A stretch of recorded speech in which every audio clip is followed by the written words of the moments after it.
Bom, vamos começar? Primeiro, sentando bem confortável, lembrando que é um grande privilégio, né? A gente está agora fazendo esse estudo com, com seriedade, enquanto muita coisa acontece no mundo, né? E nem todas as pessoas têm a oportunidade de fazer esse estudo, que nada mais é do que um autoestudo. Então é uma benção, né? A gente poder estar aqui. Faça algumas respirações com essa certeza, feche os seus olhos e já evoca aí dentro de você a concentração necessária para a gente aproveitar ao máximo esse estudo.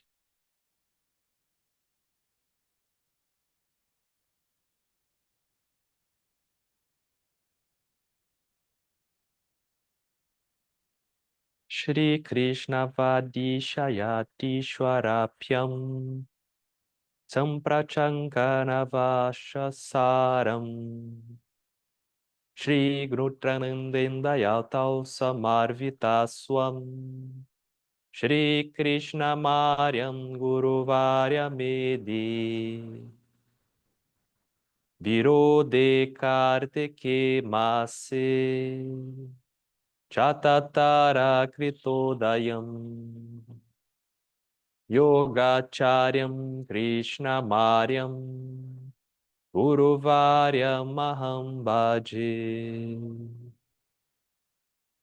Shri Guru Pyo Namaha.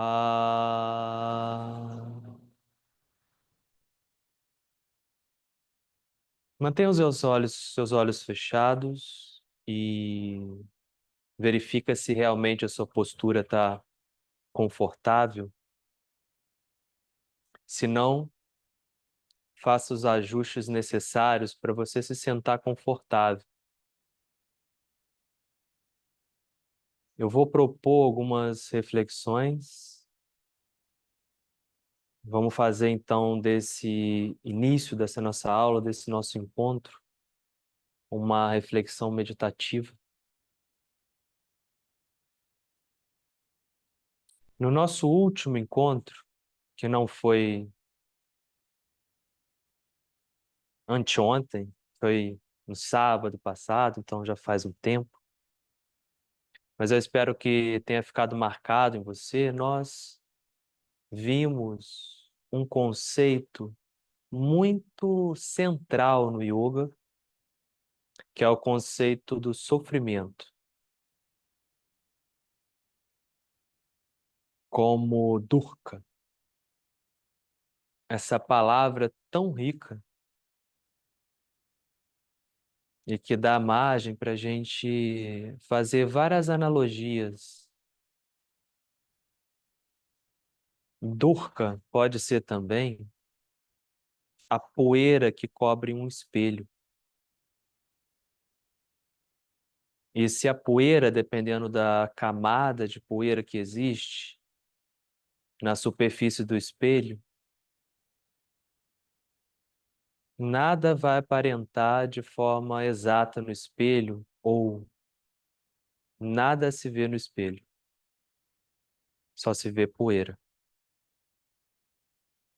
E nessa interpretação, Durkheim seria essa película que nos impede de perceber a realidade das coisas e a nossa realidade também, porque o sofrimento gera exatamente essa condição. Você olha para dentro e você só vê o sofrimento. Quando você sofre, você só vê o sofrimento.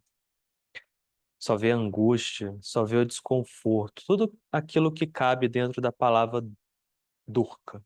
E você olha para fora também, você vê essa camada de poeira em tudo. Você vê o sofrimento que cobre tudo que você vê, o sofrimento vai estar te acompanhando. Então, uma outra analogia muito interessante para nos ajudar a entender um pouco mais como que o sofrimento ele atua em nós. Lembrando que a primeira coisa que se faz no yoga é cuidar de Durga. Mas na nossa última aula, na semana passada, eu fiz até um desenho no quadro e eu queria que você pensasse agora nesse desenho. Um círculo, uma roda. E uma roda, para rodar adequadamente, o eixo deve ser no centro da roda. E eu trouxe para vocês a ideia de que Durga, o sofrimento, a angústia, a sensação de apertamento ou de vazio também, que alguma coisa falta,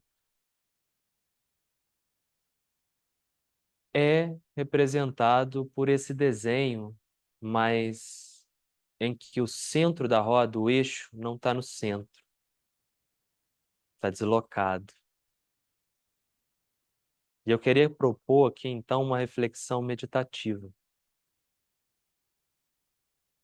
Na sua fase atual,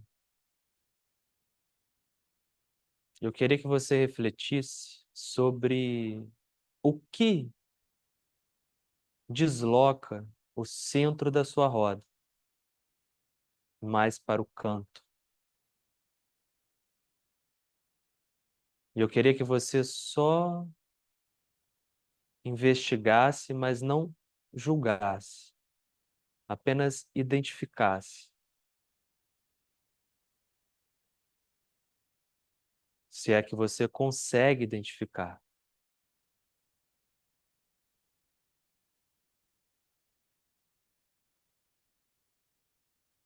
O que desloca o eixo do centro em você hoje em dia, nessa fase que você está?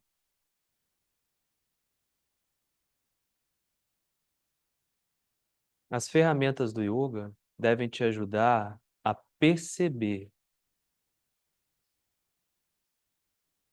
o que te desloca do centro. O que literalmente te tira do eixo.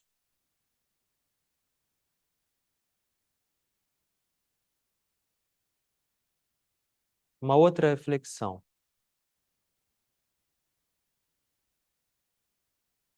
Independentemente do que seja que te tire do eixo, que gere algum tipo de desconforto e sofrimento,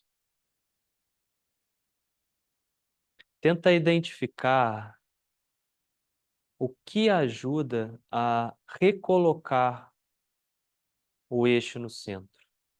O que te ajuda a voltar para o centro?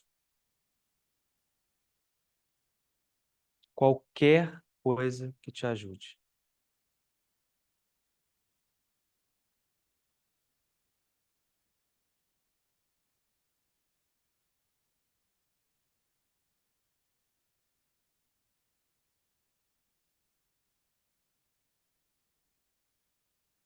E reflita também sobre o que te impede esse reposicionamento.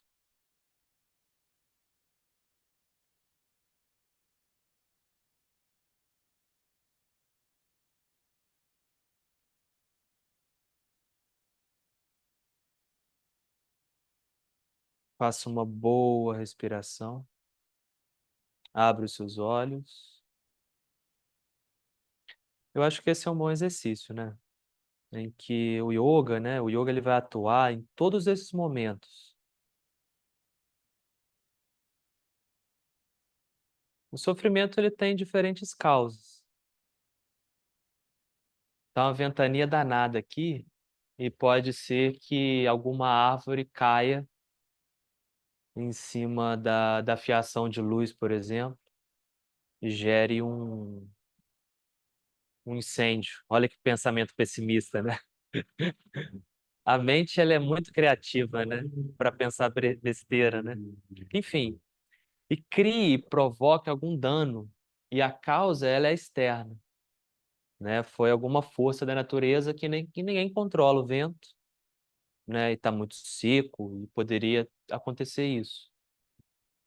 E aí a casa aqui ia queimar, né? Eu perco aqui o meu tapetinho, enfim. E aí é um motivo de sofrimento, né? Uma causa externa. E é uma causa externa a qual eu não posso endereçar nada, né? Vou reclamar para quem isso? É muito interessante, né? Porque pensa se você pudesse endereçar as suas queixas, né, para os causadores.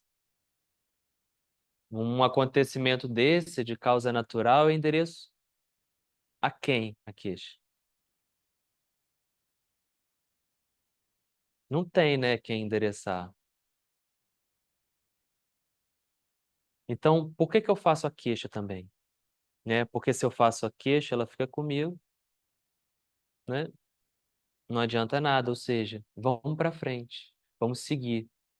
Mas é importante ter essa reflexão. Senão a gente fica só se queixando, se queixando, se queixando e lamentando. Agora, a causa pode ser externa também, porque uma pessoa pode vir aqui e botar fogo na casa.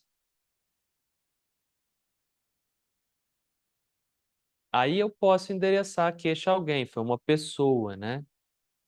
Uma causa externa, uma outra pessoa provocou o sofrimento aqui em mim, provocou dor. Tem uma outra causa, que eu mesmo posso provocar o sofrimento para mim.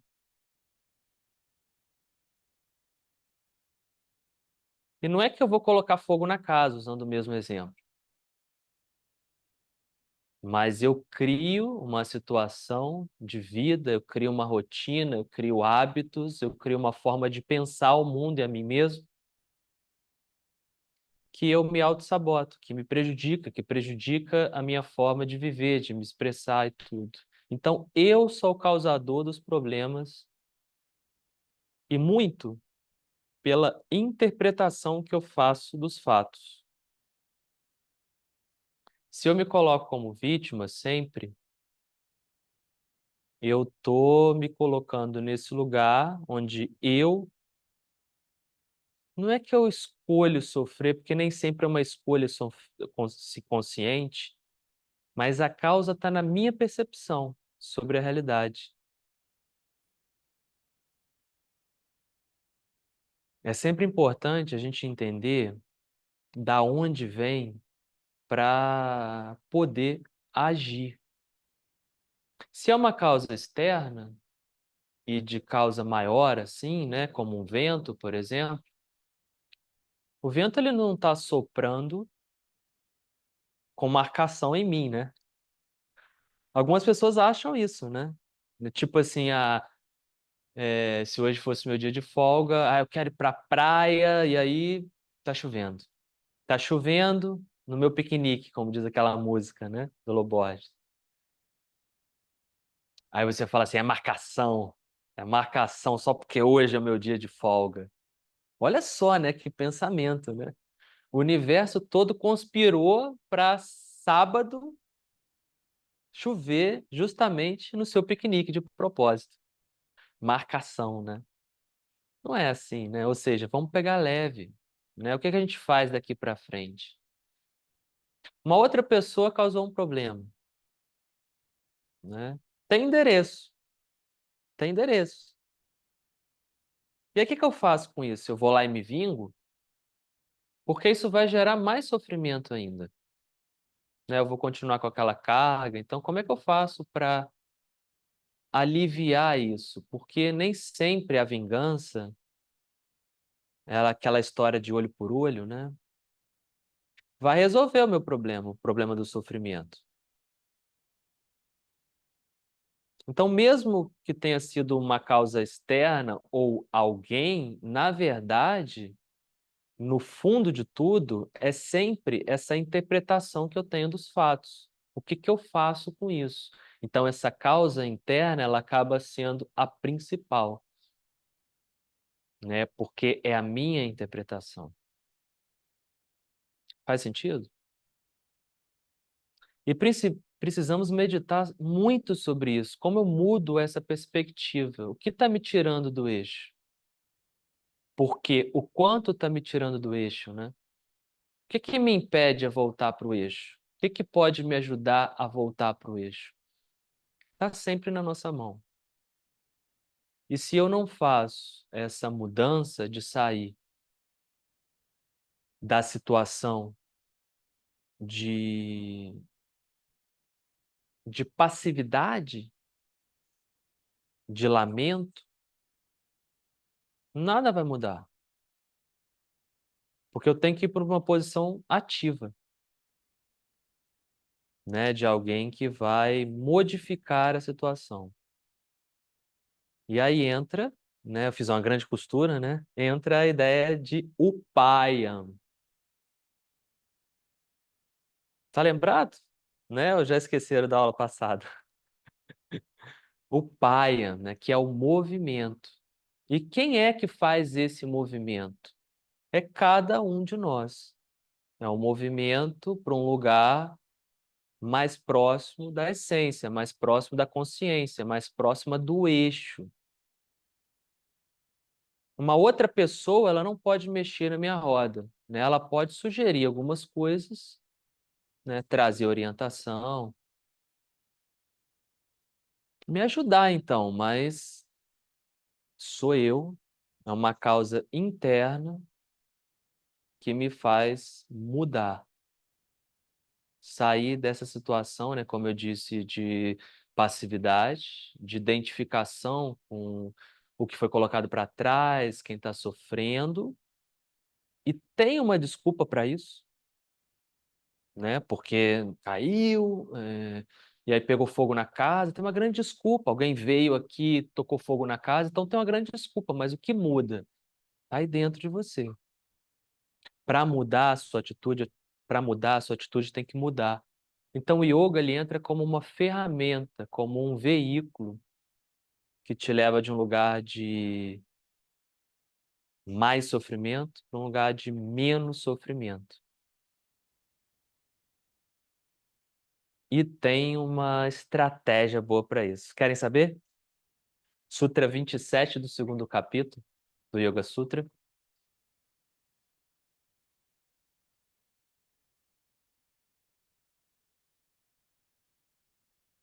Lembra, Joyce, desse sutra?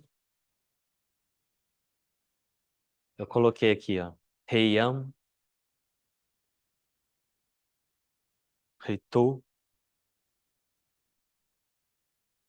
Anam e Upayam.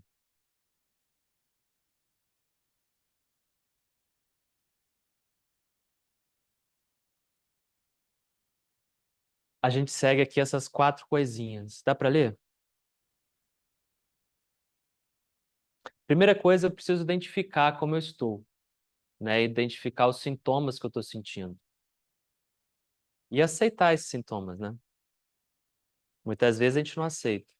Não, eu tô bem, eu tô bem, tô bem, tô bem, né? Você fala, fica falando para você mesmo que tá bem, mas não, você não tá bem, né?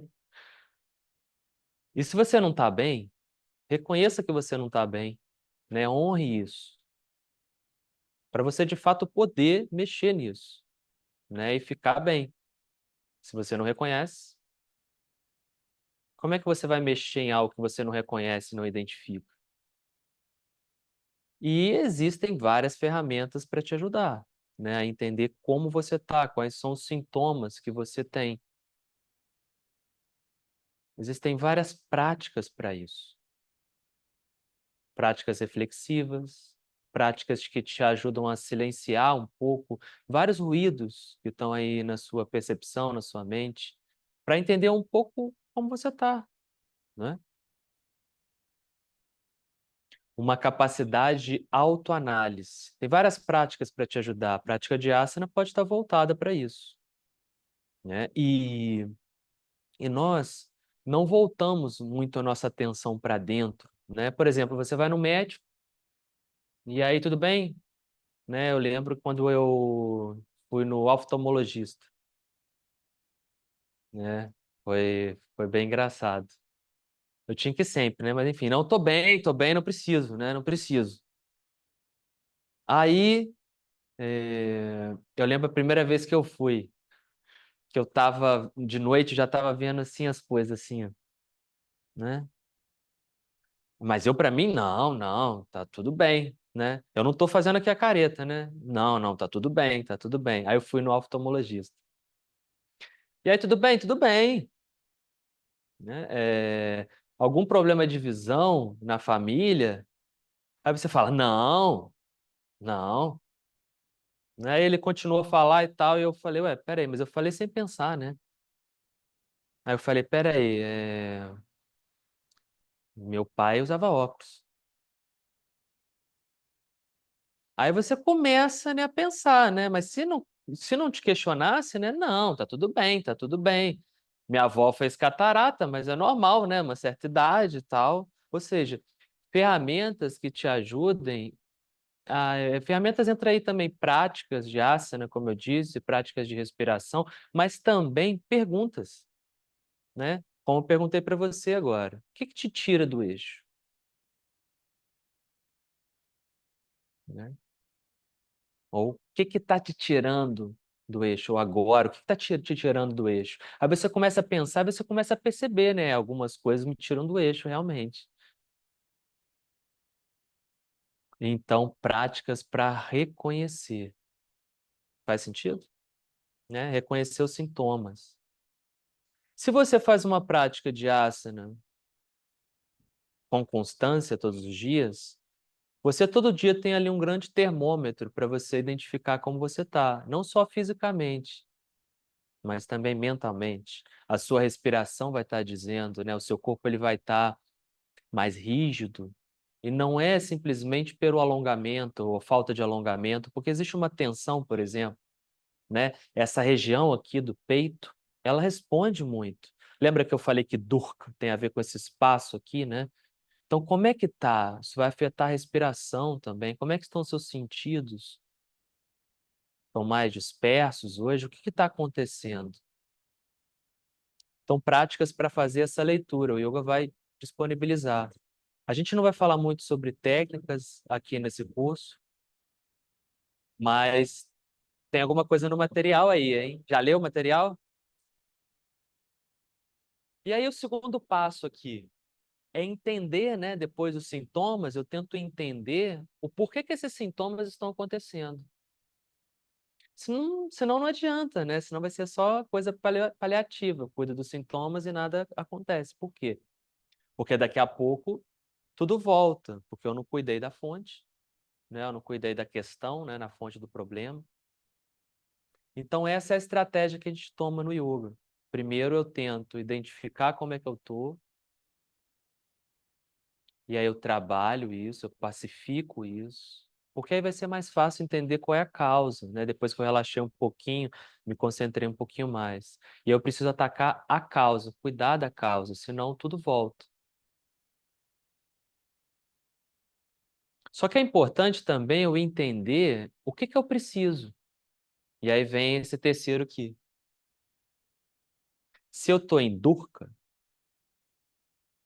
eu tenho que reconhecer isso, eu tenho que cuidar disso, eu tenho que cuidar do sintoma e da causa, e eu preciso também entender que o oposto disso é Sukha. Então eu traço um objetivo.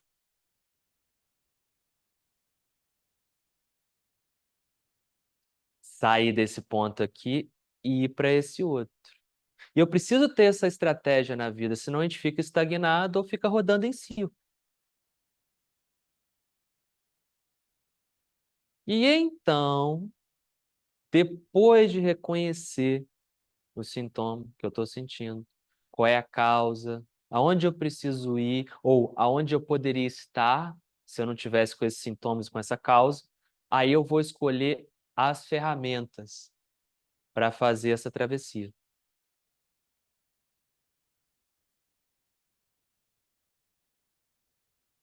E como é que eu faço essa travessia de um ponto para o outro? Eu quero vir mais rápido possível, né? Sair do ponto A, ir para o ponto B o mais rápido possível, né? Igual bolsa de valores, né? Tal, já quero ter um lucro rápido, né? Relâmpago. O yoga vai falar assim, isso não é o melhor. Por quê? Porque o mais importante não é você chegar, é você estabilizar, você conquistar um novo estado. Não é chegar a um novo estado, é você conquistar um novo estado. E todo o processo de construção, ele demora um pouquinho, né, para ser bem embasado. Né? Um prédio ele não fica pronto de um dia para a noite. Você pode implodir ele do dia para a noite, né? Realmente, nós podemos fazer que nem um prédio. Você pode estar super bem e você colapsar muito rápido. Mas o processo de construção depende do embasamento, e isso é gradual. Então, a nossa meta, né, é claro, é evoluir internamente, é evoluir nossa sensibilidade, evoluir a nossa forma de perceber o mundo, de interagir com o mundo, de se relacionar com o externo e com o interno também, trazer a mente para um estado de mais serenidade, para poder confluir com as coisas e na confluência saber das coisas, mas isso é feito devagar, em etapas, degrau por degrau.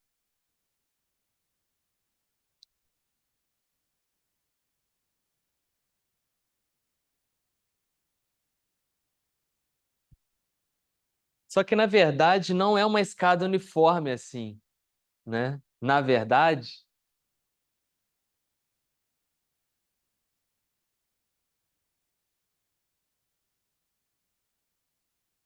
no começo, quando você dá início, né? Eu acho que eu até falei isso no nosso primeiro encontro. Você estava nesse ponto aqui.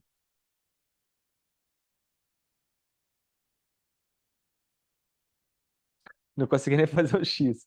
Estava nesse ponto aqui. Aí alguém te ensina uma técnica para abrir mais o peito, para relaxar o trapézio, para você respirar melhor, para você se concentrar um pouco mais. Então você tem um ganho de consciência, um ganho de serenidade absurda, né? Então você estava aqui, daqui a pouco, uau! Só que aí você tem que trabalhar depois para manter isso aqui. Aí você vai na semana seguinte, faz uma prática e entende mais um monte de coisa e uau! Tem um grande ganho de consciência enorme. Você não sabia nada, né, sobre essa linda matéria que é o yoga, né, que te ensina a relaxar, que te ensina a focar, que te ensina a relaxar melhor, que te ensina sobre você mesmo. Aí tem esses ganhos, né? Então o degrau ele é meio e aí você mantém, daqui a pouco tem um ganho maior. Chega um momento que o degrau, a escada vai ficando mais assim, ó. Porque você tem mais coisas para sedimentar. São coisas mais sutis. São coisas mais sutis. No começo, você, né, abrir o peito, nossa, faz uma grande diferença, faz uma diferença brutal na sua vida. Mas agora eu preciso, né, usar um pouco mais essa abertura aqui, que me traz um pouco de energia e tal, né? Eu trouxe assim uma postura melhor fisicamente, mas internamente, como é que está a minha postura? Ah, para mudar a postura interna, demanda mais tempo, né?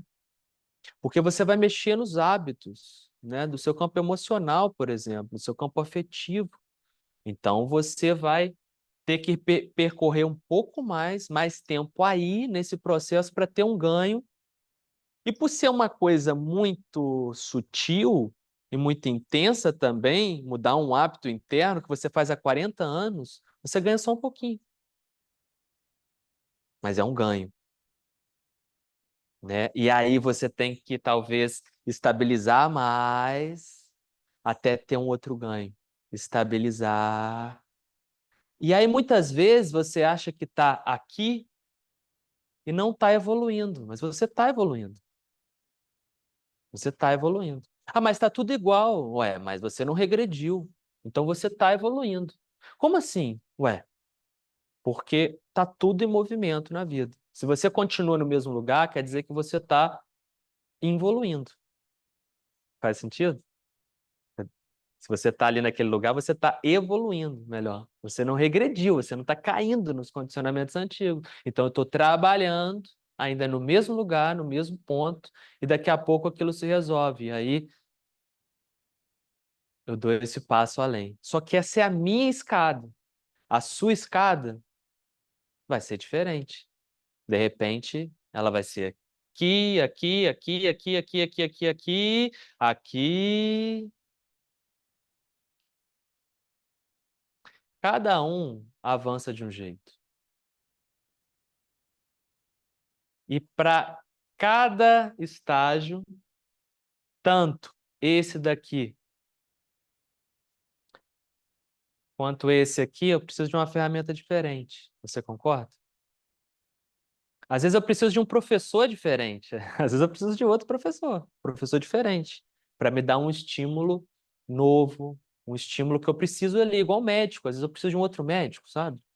Eu continuo gostando muito do outro médico, eu sou muito grato àquele outro médico, mas agora eu preciso de um outro médico que é mais especialista nisso, por exemplo. Isso para falar como nós às vezes ficamos presos às ferramentas, né? E tudo é uma progressão. Deveria ser. Alguma dúvida sobre esse conceito? A gente pode chamar esse conceito aqui de esse processo de Vini Yoga, ou melhor, né? Yoga que chama. Esse quadro aqui é Yoga que chama.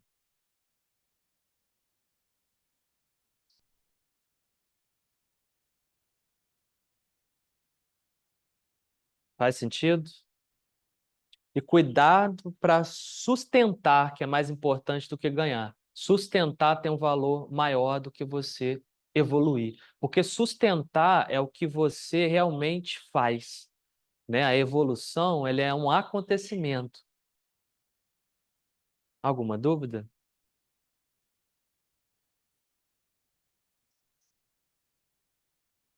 Você pode perguntar assim, então como saber o momento, né? E saber qual a ferramenta? Bom, primeira coisa são aquelas ferramentas que você tem à disposição, né? Esse reconhecimento também das ferramentas que você possui.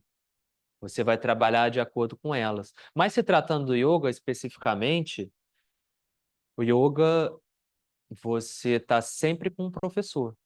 Você recebe a instrução. Você sabe os passos. O meu professor, há pouco tempo atrás, vamos lá cantar o Yoga Sutra. Esses anos todos refinando o Yoga Sutra. Aí, há pouco tempo agora, vamos cantar Gita, né? E não o contrário, que é mais difícil cantar Gita. É muito maior também, são de 700 versos. Então tem não é uma hierarquia, mas uma lógica, assim. E o professor é alguém que está nesse processo e vai falar, olha, por aqui. Mas a intuição, ela é crucial. E o bom professor é aquele que te conduz ao professor interno, que é a sua intuição. Então, no yoga, você tem uma instrução básica, né? A ideia desse curso é dar essa instrução. Eu estou aqui também, né, à disposição de vocês. Pouquíssimas pessoas me escreveram, né, para a gente trocar. E aí, tá tudo bem? E aí, essas informações todas e essas trocas todas te levam para esse lugar interno de conseguir perceber, né? Porque você vai refinar a sua sensibilidade, vai ter material também para conseguir entender tudo que eu preciso, né? Igual um arquiteto. Você sai da faculdade, você sabe fazer uma casa, mas você vai melhorando com o tempo isso, porque você vai desenvolvendo isso. Porque mas o básico você já sabe, né? Primeiro você vê o sol, né? Como é que é o sol e tal, né? Então é por aí. Faz sentido?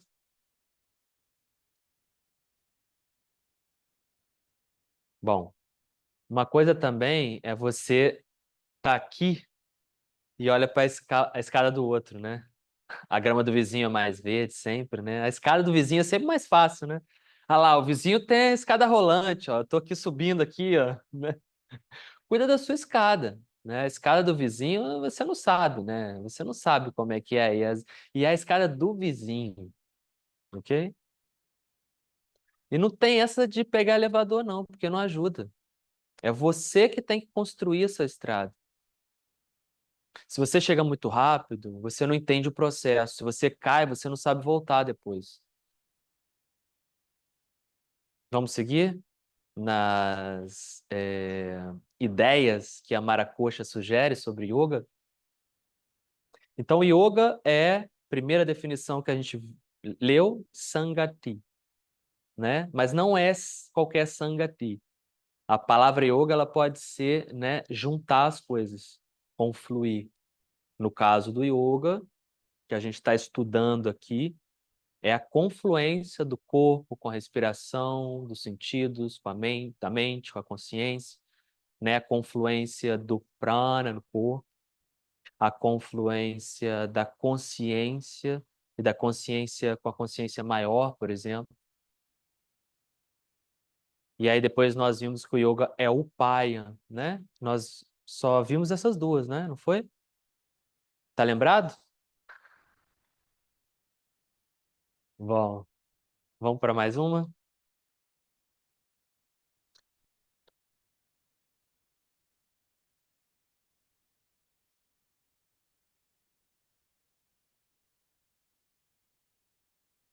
Yoga como Kavacham. Kavacham significa armadura,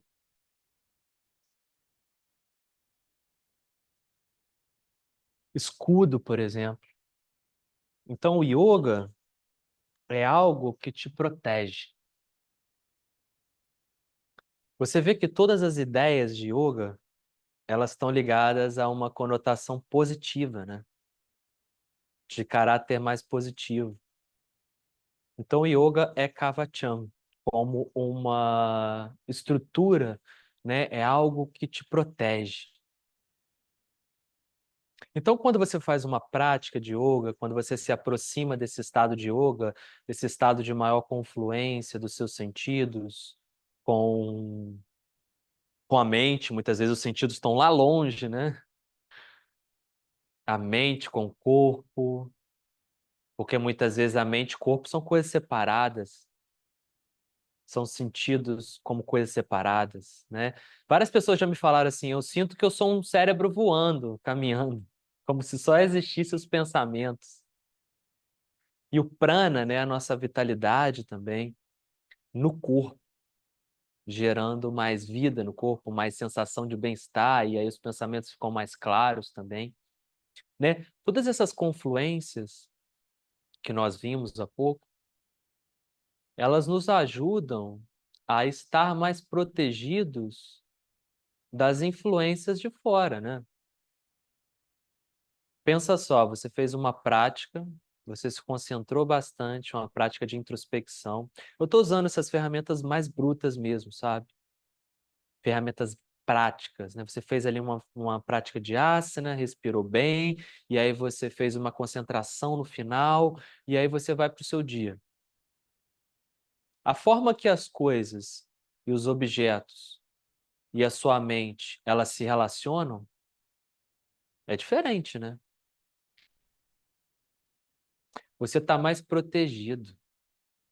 Aquela pessoa que é implicante contigo, que te implica, mas você está bem. E você não cai naquela implicância da pessoa. Você está num estado e esse estado te protege de coisas externas, né? Faz sentido? E te protege também de coisas internas. Internas. Ah, o que você pode fazer isso aqui para mim? Eu não sou capaz de fazer isso. Né? Mas se você está com foco, está centrado, mesmo que aquele pensamento venha, não, mas eu vou tentar, eu vou fazer porque essa pessoa né, me pediu, então eu vou dar o meu melhor. A sua mente ela está com uma clareza maior que impede que essas sabotagens internas, né, e questões externas te levem para o sofrimento, por exemplo, e te façam empacar, por exemplo. Então, o yoga é algo como uma armadura que te protege. E protege você de você mesmo também, né? Dos hábitos, dos seus hábitos. Eu lembro que, falando sobre isso, eu lembrei que meu professor uma vez me falou que o pai dele fez uma cirurgia pouco tempo atrás, uns meses atrás, e ele estava com 70% do coração obstruído, né? Aquela operação que abre aqui, tira o coração, fez safena, trocou a válvula, né? Depois coloca o coração de novo. E o pai dele tinha os hábitos muito saudáveis. Lá na casa deles, eles não consumiam açúcar. Na Páscoa eles não consumiam chocolate. Não tinha isso lá quando meu professor era criança na casa deles. Mas aí alguns anos atrás, assim, não sei quantos anos atrás, uns 20 anos atrás, ele se aposentou cedo, o pai do meu professor, né? Perdeu alguns hábitos assim, e aí começou a fazer muita social, né? Começou a comer mal, e meu professor falou comigo que ele tinha uma saúde incrível, mas eles perceberam que ele começou a ter alguns hábitos que levaram ele a ter 70%, né, do coração obstruído. E agora o médico falou, olha, você tem que cortar isso, cortar isso, cortar aquilo, cortar aquilo. Já estava ciente da cirurgia. E aí a brincadeira era, né?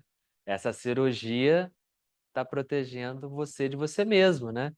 E é uma coisa assim, não, vou ali tomar uma cervejinha, vou ali só no churrasquinho, porque me chamou para o churrasco. Você não vai percebendo, né? Por quê? Porque falta muitas vezes essa confluência, essa capacidade de autoanálise, né? E aí você vai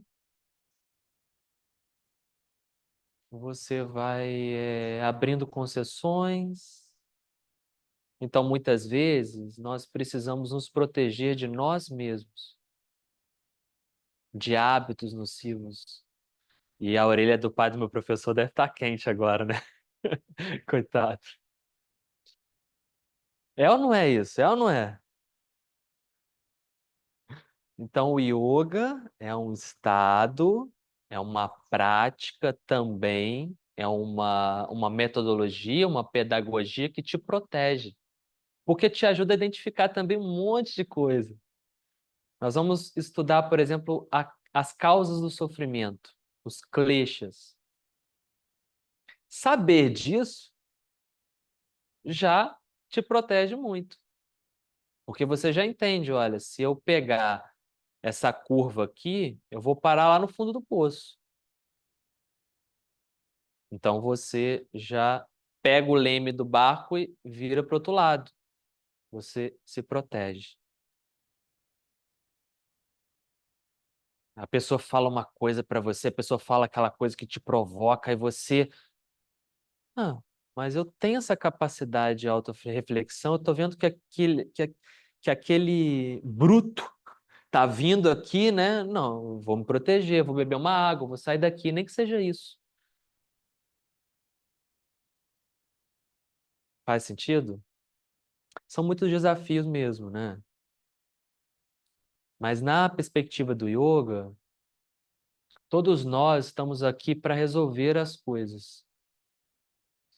Não estamos aqui a passeio, né? E existem alguns seres que encarnam para elevar as pessoas que aqui estão.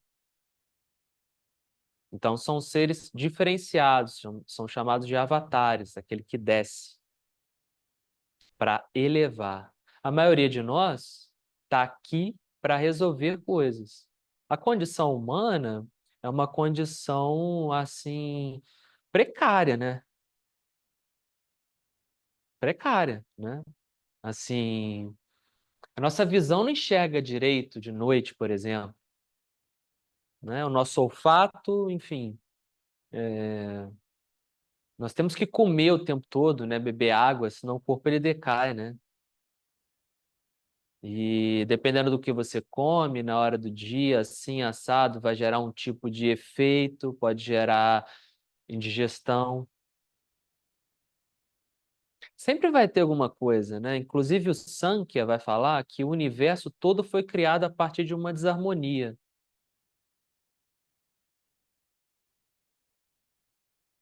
E, na verdade, a gente está vivo e poder estar aqui discutindo sobre isso é uma maravilha, né? Quase que um milagre a gente estar aqui, né? Eu estou respirando, eu nem preciso pensar toda hora, meu coração está batendo. E muitas vezes, só quando eu fico numa situação pior do que essa, mais precária, que eu dou valor a que eu estava, né? Mas sempre estaremos fazendo um manejo de alguma coisa. Mesmo com a minha melhor saúde, minha conta bancária assim, transbordando. Já pensou isso? Né? O clima maravilhoso, né? Mas sempre vai ter algo a ser manejado, porque a vida ela é, né, pulsante. Então a gente está sempre reorganizando, sempre readaptando. Alguns momentos são agudos, outros momentos menos agudos. A prática de asana, por exemplo, Sutra 48 do segundo capítulo, vai falar sobre o resultado da prática de asana, que não tem nada a ver com alongamento, não tem nada a ver com colocar o pé lá e a cabeça em outro lugar, enfim. Quando a prática de asana ela é bem adequada para a pessoa, quando ela faz, como é descrito dentro da tradição do yoga, como uma prática de equilibrar o pós, como uma prática de investigação sobre os nós que estão aí no seu campo emocional. Qual é o resultado que ela gera?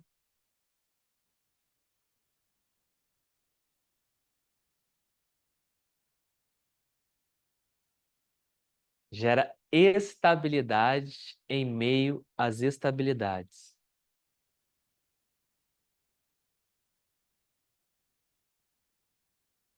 Em situações extremas, a sua mente ela continua mais próximo do lugar de centro, né, de serenidade. Por exemplo, né, se algo te ajuda muito, está adiantando. Mas eu posso ser um grande praticante de asana, fazer tudo, e eu me irrito a cada instante. Fica calor, eu fico irritado. Fica frio, eu fico irritado. Eu passo 4 horas sem comer, fico irritado. Como demais, fico irritado. A outra pessoa me irrita. Tudo me irrita. A gente tem que rever essa prática. A ideia da prática de asana, por exemplo, é trazer resiliência na mente quando ela está em meio a tantas coisas intensas, né? E aí vamos pensar nos grandes sábios, nos grandes sábios. Ah, vamos na Europa, por exemplo. Um deles, por exemplo, que eu sou muito fã, Francisco de Assis. A vida foi fácil para ele, né? Foi super fácil, né?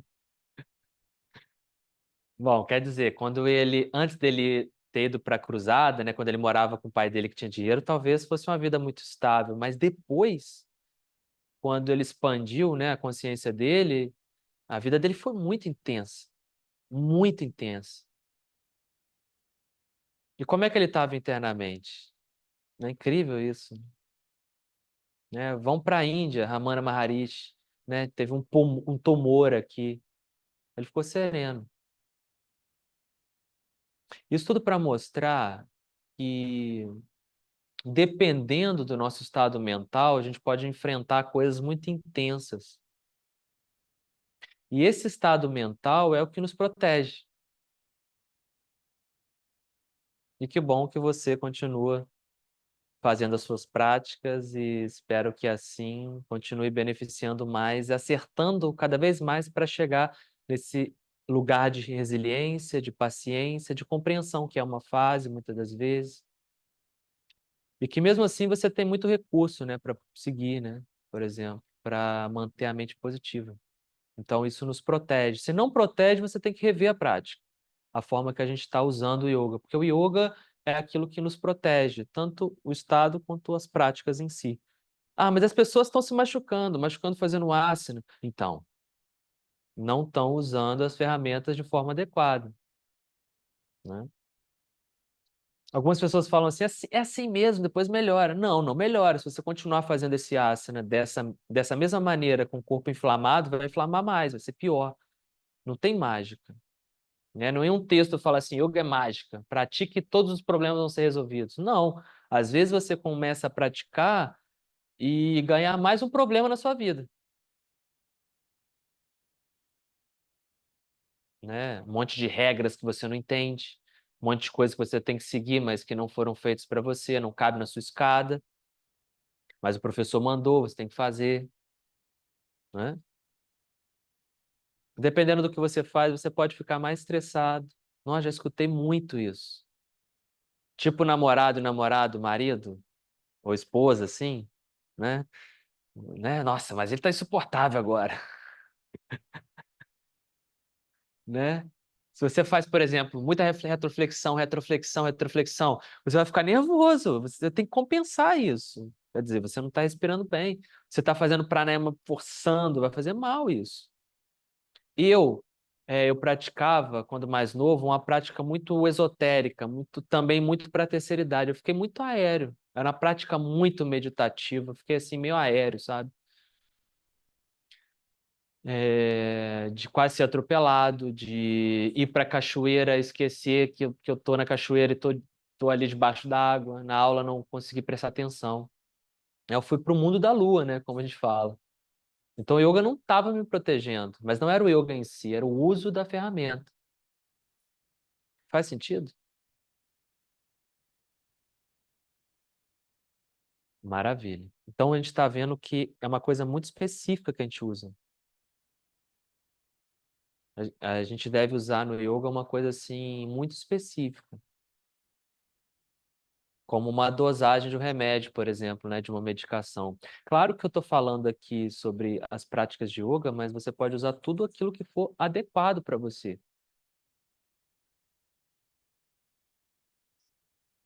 Vamos para o próximo? Ainda no texto que a gente está vendo, né? Que é como se fosse um dicionário, né? De termos, né? Amara Sinha. A próxima que ele traz é yoga é sinônimo de meditação. Adoro explicar isso porque a gente vê muito, né? Yoga e meditação. E aqui no Amaracoxa, fala que yoga é meditação. São sinônimos. É um estado que a mente e todas as funções da mente estão é, em sanga, né? Ou seja, em consciência, em conexão com algo. Desicaccia explicava a meditação de uma forma muito simples. Meditação é um processo mental em que a mente estabelece uma conexão direta e profunda com algo a partir de um lugar também profundo, estável em si. Essa é a meditação do yoga. É um estado que equivale também à palavra yoga, que equivale ao yoga. Yoga é um estado de meditação profunda. E aí, quando a gente fala, é interessante, porque quando você fala assim, quando você vê, né, yoga e meditação, normalmente quer dizer o quê? Prática de asana e prática de meditação, não é?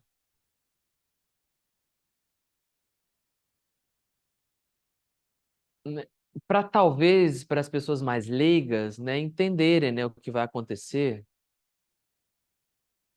Mas se eu falar para vocês que Patanjali explica prática de asana como uma meditação também. São 3 sutras, né? Eu já falei um, né? São 3 sutras que falam de asana. Então, o primeiro, o 46, ele vai falar que asana requer, né, um momento em que você equilibra coisas que são opostas.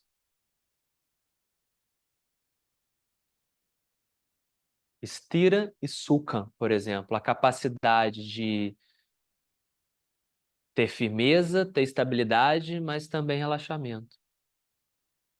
Uma respiração que é constante, que é ativa muitas vezes, no sentido de você fazer o ritmo dela de acontecer de uma certa maneira, mas também é confortável. Existe mobilidade, mas existe também estabilidade. Em todos os campos na sua vida, não só no físico, energético, mental, campo da razão, campo da emoção também. Então, você criar essa estabilidade, a asana serve para isso. Ou a primeira coisa que você faz no asana é buscar esse equilíbrio, né, em todos esses nossos campos, não só o físico. Uma vez com essa estabilidade, que também é uma meditação, você medita sobre isso, é uma prática que você faz segundo os textos de Hatha Yoga, num lugar escuro, sem janela, sem nenhum estímulo externo, você volta a sua atenção toda para dentro. E uma vez que você consegue fazer isso com mais equilíbrio, né, em todos os campos que te formam, você medita sobre as cargas que você acumula e que não deve estar aí, não precisa estar aí. Então você se liberta delas. Você então medita nas cargas, e uma vez que você se liberta delas, você medita, né, que ele chama, né, do infinito. Nada mais é do que a sensação real aqui do presente. E aí o último sutra, o 48, ele vai falar justamente isso, o resultado disso, que é uma estabilidade maior em meio a tantas instabilidades e coisas diversas. Então, asana também é meditação. E não é para você assim pegar assim, um cartaz e riscar, tá errado. E nem criticar, né? Você não sabe, né? Então, asana hoje em dia virou sinônimo de yoga. Então, talvez por isso as pessoas coloquem, né, assim, essa distinção. E nem todo mundo tem interesse, né, tem acesso ao estudo para poder entender o que a tradição do yoga propõe como asana, por exemplo. Porque muitas vezes pode ser um condicionamento físico, uma prática de alongamento, uma prática boa de relaxamento também, mas segundo a tradição do yoga não é só isso. Se você quiser fazer do asana isso, eu não me oponho não, sabe? Eu tenho aprendido isso com os meus professores. Eu não me oponho não. E até escuto meu professor falar sobre isso, assim, não me oponho, não. E falando sobre isso, eu lembrei de um caso muito engraçado. Teve uma vez que uma foto do meu professor foi parar num site pornográfico gay. E aí a amiga dele que tirou a foto descobriu isso, falou: Nossa, amigo, aquela foto que a gente tirou parou num site pornográfico gay e tal, mas eu já falei com ele e tal para tirar a foto e tal. Aí meu professor falou: Sim, vamos tirar a foto porque tava escrito assim, né? Tava meu professor na postura e aí nem vou falar qual postura. Práticas para melhorar o desempenho sexual, né? A foto não foi tirada para isso. E aquele asana, ele não tem nenhum embasamento que fale sobre isso, né? Então, independentemente de qual era o público, dá licença, né? Não quero participar disso, né? Meu professor falou. A gente não tirou a foto para isso, a gente não pensa sobre isso quando a gente está fazendo esse asana, enfim, dá licença. Mas ele falava com a gente que, enfim, ele não se opõe. Se a pessoa quiser ali ela tirar uma foto dela e colocar ali e falar que serve, né? A pessoa é livre, né, para fazer o que quiser com essas ferramentas todas. Mas a tradição está falando algo e é importante a gente ir lá também, senão daqui a pouco a gente se perde, entende? E aí, vamos seguir? Dhyana, tem mais uma, que é Yukti. Yoga, que é Sangati, que é Upayam, que é Kavacham, que é Dhyana, também é Yukti. Um estado de mente elevado, conectado às coisas elevadas. Isso está na Gita, por exemplo, também. Krishna fala, seja um yukta, a pessoa cuja mente está associada a coisas elevadas e age, né, por estar conectada a coisas elevadas, age de uma forma com leveza, com precisão. Então, yoga também significa yukta. Quer comentar? Quer falar alguma coisa para a gente seguir? A gente fala de autoconhecimento, mas é muito importante nós começarmos a falar de autorreconhecimento. Como é que eu tô? Né? Porque aí eu posso fazer coisas depois que eu reconheci para mudar. Então, essa capacidade, esse refinamento de autopercepção, de autorreconhecimento é muito importante. Vamos falar agora do que Krishnamacharya entendia, né? Uma das formas de entender o yoga, segundo ele, é entender o yoga como Nava Samskara, novos condicionamentos. Tem a ver com o que a gente está falando, né? Então, o yoga é uma, é uma forma de você criar um meio de criar novos condicionamentos. Yoga também, né? Dessa maneira, Nava Samskara também quer dizer uma preparação. Para a maioria de nós, isso eu acho que está também no material. E aí, já leram essa parte? Sim, não, nem olhou, nem folheou. Vai ter prova, viu?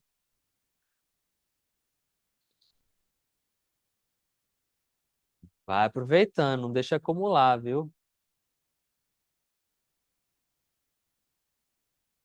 Então, você trabalhou, você se reconheceu, você sabe exatamente o que a gente fez no começo, né? Você sabe o que te tira do eixo, você sabe quando está saindo do eixo, você sabe o que te recoloca no eixo. Isso tudo é um novo condicionamento que você cria, porque antes você não se percebia, você não percebia quando você saía do eixo, você não percebia o que te levava de volta para o eixo. Então, o yoga, segundo Krishnamacharya, para a maioria de nós, deve ser entendido dessa forma porque ajuda muito, é muito prático. O yoga como um novo condicionamento de vida. O yoga como uma preparação para você sair desse lugar que você está e ir para um lugar de mais leveza, de mais consciência, por exemplo. E aí você pode estar praticando yoga o dia todo. Por quê? Pensa só, se o yoga é preparação, você se condicionar para o novo, é você se condicionar de uma forma nova também, e nova inclui mais elevada, né? Uma nova forma de se viver, de enxergar o mundo, de se posicionar no mundo, de receber as informações do mundo. Eu vou, ao acordar, eu vou me preparar para o meu dia. Isso é yoga, segundo Krishnamacharya. E antes eu estava dormindo, né? Então, antes de dormir, eu me preparo também para dormir. E essa intenção, esse movimento também é yoga. E antes de dormir bem, para acordar melhor ainda e seguir o meu dia, eu preciso me alimentar bem também. E essa preparação para me alimentar bem também é yoga. que nada mais é do que você pegar no leme do barco, que é você na sua vida, e preparando cada movimento, cumprindo cada processo, cada estágio e positivando isso. Porque se você se prepara para qualquer coisa, quando você vai atuar nessa coisa, você sente que está mais preparado, está mais ajustado àquilo. Agora, antes, eu estava dando uma prática de asana e pranayama, aí eu tive um intervalinho, e aí eu vim, bebi uma água, falei com as pessoas e tal, e não sei o quê, e aí tinha uma pessoa que queria ver alguma coisa no computador, eu falei, não, agora eu não posso, porque agora eu vou dar uma aula. Quando é aula? A aula é daqui a 15 minutos. Mas eu vou me preparar. Como é que eu me preparo? Aí cada um se prepara de um jeito, mas existe essa intenção, que é uma devoção, na verdade, algo que vai acontecer, né, a seguir, e você vai costurando todos os acontecimentos do seu dia com essa mesma devoção ou intenção, e como se no final do dia você tivesse feito uma coisa só, que foi se preparar para se devotar para a próxima coisa. E por você ter se preparado, você mergulha mais fundo naquilo que você está fazendo. E ao terminar, você se prepara para sair, para ir para a próxima também. Porque eu vou terminar aqui essa aula daqui a pouquinho e eu preciso me preparar para ir para o mundo. Senão eu vou sair com essa carga aqui e vou para o mundo. Ou eu vou fazer as coisas como se eu fosse o professor de yoga. Mas acabou a aula, eu não sou mais o professor de yoga. Eu vou lá pegar o carro e ir para minha casa. E eu preciso me reajustar a isso. Então, por isso a questão do leme, do barco. Primeiro eu preciso, agora eu preciso virar para cá. E aí eu me preparo para isso. A vela precisa estar de um jeito, a velocidade precisa estar de um jeito, o tempo de eu chegar deve ser de um jeito. Se essa aula é muito intensa para mim, sei lá, se eu me dou muito, né, se eu fico cansado, eu tenho que parar aqui e fazer algumas respirações para zerar. E assim eu me preparo para a próxima função. Não é bonito isso? Né? Então, antes da aula, eu escutei um pouquinho de cítara. Não estava só escutando, estava me preparando para a aula. Porque quando eu escuto cítara, eu me esvazio mais, né? E aí, eu mais vazio, eu consigo focar mais e mergulhar mais, né? Eu lembrei daquilo que a gente ia falar, porque eu lembrei daquilo que a gente já tinha terminado de falar na última aula. Então, é uma preparação. E aí eu saio com leveza, leveza, leveza, leveza, como se eu estivesse buscando isso o dia todo. Então, Yoga Nava Samskara. Mas no sentido também de eu criar novos hábitos para dar suporte a essa condição de estar com essa consciência para estar me preparando e a fazer algo e me preparando para uma outra coisa, quer dizer, conseguir me despir, me não livrar, mas deixar aquela carga, deixar aquela roupagem, deixar aquela condição, deixar até aquela obrigação que eu tinha naquele momento, né, para ir para a próxima com leveza. Então eu coloco novos condicionamentos, como por exemplo uma nova postura. Isso tem que ser um condicionamento. Quando eu comecei a praticar os asanas, sei lá quantos os anos que eu tinha, mas era engraçado, eu comparo as fotos, né, de hoje e de antes, eu era muito torto, tinha uma escoliose muito grande, né, quadril direito para frente, o joelho rodava, então eu me recondicionei, agora eu respiro melhor, não sinto dor na coluna, né, às vezes eu pego ali as crianças ali que eu dou aula e é pesado às vezes, né? E aí eu vou me condicionar para respirar melhor. Então, quando eu falo, eu penso na minha respiração, por exemplo. Eu estou me condicionando para uma nova forma de se viver mais elevado que a antiga. Então, quando ele fala Yoga Samskara, tem essas duas conotações. Entenderam aí a diferença das duas? Que também estão juntas, né? Uma preparação a cada coisa que eu faço, ou seja, uma consciência e uma preparação mesmo. Né? Eu vou dar aula, eu vou pegar uma aula, uma água, então porque está seco, né? Eu vou, porque eu me preparo também, estou me protegendo também. Não é uma preocupação, uma preparação. E acabou a aula, eu preciso me despedir disso, me preparar para a próxima. Então eu trago uma consciência mais constante, né, no que eu faço. Mas eu preciso também gerar novos hábitos que sejam positivos, que sejam positivos. Acabamos bonito hoje, hein? Então, na próxima aula, a gente vai ver o ciclo da violência e a deteriorização da condição humana. Assim eu espero. Vamos ver se eu consigo trazer isso para a nossa aula. Beleza? Combinado? Então me escrevam, viu? Um beijo grande e até breve.